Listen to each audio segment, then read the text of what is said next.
Ready. And we welcome you to Blues Game Day Live alongside the one and only Joe Vitale. I'm Darren Pang, and we are in Winnipeg, Manitoba. It's game day. Left early this morning from St. Louis. The boys are back in town, and you know, you walk into this building, other than the preseason, of course, and you think back to last year, Game 5, that really solidified and maybe took away a little bit of that heart and soul of the Winnipeg Jets, and the Blues really had an answer for the games here, especially Jaden Schwartz. Yeah, well, you know, turning point in the series, Darren, turning point in probably their whole postseason. You look at before Schwartzy scores that goal, even the third period, down 2-0. Kevin Hayes on the back door, empty net, would have made it 3-0. That would have sent the Blues and Jets back to St. Louis with the Jets up 3-2. Amazing magic, amazing bounces. The Blues battled back hard. I think Ryan O'Reilly got a power play goal in that third period, and we all saw what happened on Jaden Schwartz's game winner late in that game. One of the most exciting playoff games I remember for the Blues. Yeah, I did get a little excited in the Blues, I was going to go there. As you did as well. And I guess we'll go back to Jaden. Obviously, Braden and Jaden rolling right now, and both of them played extremely well in the last game before the Christmas break in Los Angeles. And they continue their hot play, both at even strength now and on the power play as well. I think so. And you look at all the wingers they've had join them ever since Tarasenko goes down. Yep. They found some balance. They found whether it's Nathan Walker, now Jordan Kyrie's adding some speed, and he's been looking very confident. So they're having some different wingers interchanging there on that top line. But the confidence of Braden Shen, his for shooting the puck and how many goals he's scoring. He doesn't shoot a lot of pucks, but he's actually taking advantage of a lot of the shots he's actually having. But Jaden Schwartz as well, just becoming that elite player and that spark plug who we all knew he can be. To me, he's the one player on this team for whatever reason. I look at him and I think that this is a guy that can individually change a game. I've always felt that way about his game, and he's off to a terrific start this year as well. So both players in 38 games this year, they've matched their goal total from last year at this particular point. Now, I think deep inside this small, very small cranium of mine, there's a lot of stuff in there. Not a lot of megabytes, but enough there. But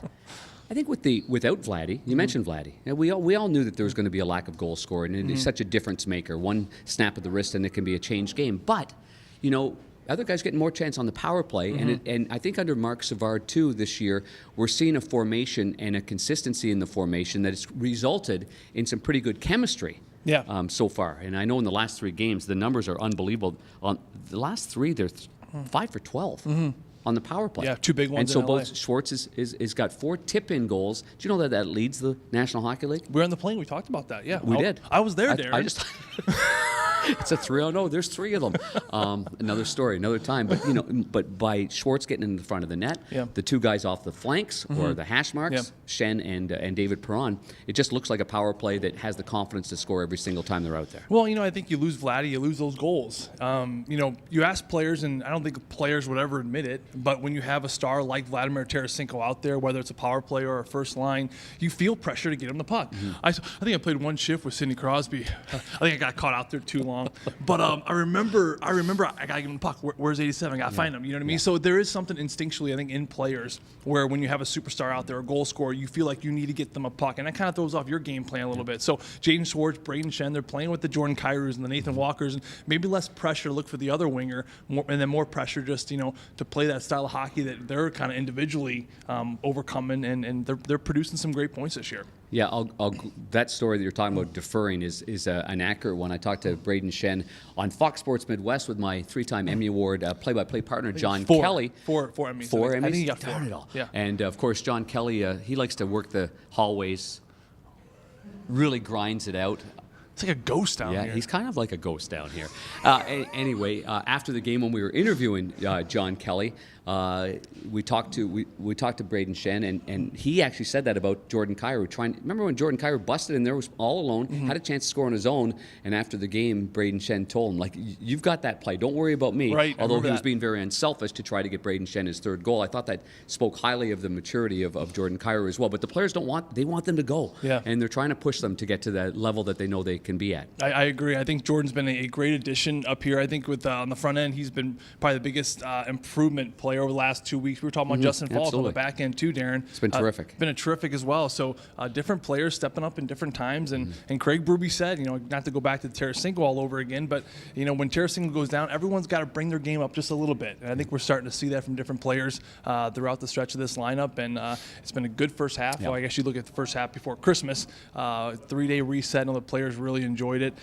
Different situation today, flying morning of, morning skate here, and then the game tonight. So it's going to be important. The players kind of shake off whatever was happening over Christmas break. Both teams are going through this, although Winnipeg didn't have to travel. But one of those funny games where, as a player, you're traveling the morning of, you've been off for 3 days. These are the games that coaches used to tell us, you got to get into it early. You got to get in a hit. You got to just chirp someone on the other team. Get into some sort of altercation. If you're a goal scorer, get a shot. If you're physical, get a hit. Something to get your mind, body, emotional spirit into the game early is going to be important. So don't tip your toes into the water. Don't tip your toes Just in the get water. right in there. Just jump right in. Home and home here with the Winnipeg Jets, too, is always exciting. Last year at this particular point, the Winnipeg Jets led the Central. They had 50 points. The Blues were 18 points behind them. But the Winnipeg Jets, I think Paul Maurice has done an excellent job. They've lost a lot of key defensemen and key matchup players. We remember that the Morrissey-Jacob Trouba matchup was always a good, hard matchup. Dustin Byfuglien hasn't played at all yet this year. He led them in points in the playoff series last year with 2 goals and 4 helpers and a big body. Ben Sherratt's off to the Montreal Canadiens. But yet this team continues to go along and kind of under the radar a little bit. Liney's rolling right now. Scheifele's rolling right now. So what kind of matchup game do you expect from the Blues here tonight? Well, I'm excited about the Scheifele-Ryan O'Reilly matchup. I think that's, what Paul Maurice went to it so often last year. And that was the matchup that we thought coming into Winnipeg, Maurice was going to try to avoid. He thought, Scheifele tried to get him out there against the But he went head-to-head. He went head-to-head right at it. And then Craig Berube comes back to Enterprise Center. He went right at it. So he let the 2 big boys go right at it. So I'm excited to kind of see that reignited again here. This is a heavy team. They're in the Central. Mark Scheifele, Blake Wheeler. These are players catered for the Central Division. They play that 200-foot game. They play heavy. And no disrespect, but Kevin Hayes comes in here after the deadline last year, and now he's off to Philadelphia. I think we see when players from the East come into the Central, Darren, at times, and maybe like their game kind of, it does take a little step back because of the physicality. You know what I mean? That's why the Paul Stastny deal worked out better for them. They wanted to keep Paul Stastny. It worked out well. It was a bit of a swing and a miss in terms of assets for Kevin, and he ends up getting the deal going back to the East. No question about that. But now we can anticipate, because he's gone Falk and Pietrangelo together, and they've been outstanding in both ends of the ice. So that leaves, again, the biggest matchup last year of the playoffs in round 1, 2, 3, and 4 was Jay Bouwmeester and Colton Parayko. Big boys back there. They've been back together, and I think Craig Berube loves the fact that Justin Falk and Alex Pietrangelo are playing so good together, because now that gives them the freedom to put Bouwmeester and Parayko back. I think Parayko is best with Bouwmeester. I think Bouwmeester is his best with Parayko, and now you're starting to see the chemistry kind of really re-identify itself with the Falk and Pietrangelo. These are some 4 big bodies up front, not to mention the back pair with Vince Dunn and Robert Bortuzzo. Vince Dunn's got 6 goals already this year. It's incredible. The depth right now. Travis Green, Vancouver, said this is the best defensive group in the National Hockey League. I'll never forget him saying that. And when a coach says that, that's something to keep an eye on. And Robert Bortuzzo was the 3rd star in that game in Los Angeles. And on another note, Jake Wallman from the American Hockey League has been recalled. So at this particular point, we've got Carl Gunnarsson here on the road as well. So extra defenseman, but good opportunity for Jake just to be around after spending the last couple of years in the American Hockey League. And we've seen him in training camp. He's come on. But at this particular point, it looks like the pairings would stay as they were last year. We don't know that yet because the practice isn't out there yet. And we're in the hallways. Yeah. It's hard to watch practice in the hallways. People walking up and down the hallway. But I will say that Mike Caruso, who's on the trip, took him 26 seconds to get that banner up there and did an excellent job with that. And we thank him for that. We got a couple of birthdays today, too, as well. We sure do. Chris Pinkert. Yep, he turned 20. He turned 20 years old. Phil Malika. He's got his haircut for a 20-year-old. You are so bad.